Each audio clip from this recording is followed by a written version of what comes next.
ما آمدیم شرق اوزا در روزی بازار آمدیم بچه ها را دیدیم مشق میکردن خیلی هوسمند شدیم در میز از بچه ها چه حلاوت بردیم تا امروز هم مشق میکنیم.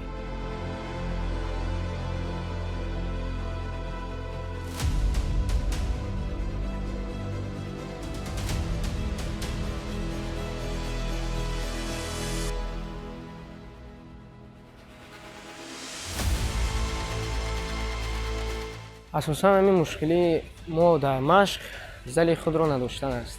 زل اساسی خودمان که مثلا با دیگر زلها وقتی کار میکنیم و فایز خودش را میخواهند، فایز خود از این جهت زلها قیمت میشوند. زل قیمت شد بچه ها نمیتونن بسیار بچه ها نمیتونن که زل بیان.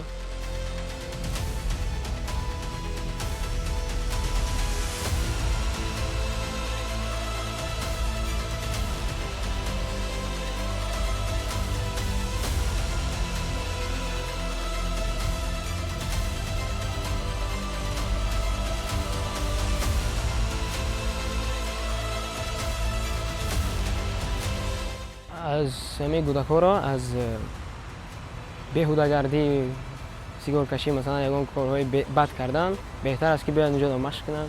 بهتر است که بدن خود را بقوت کنند. عقل خود را بسیار میشود.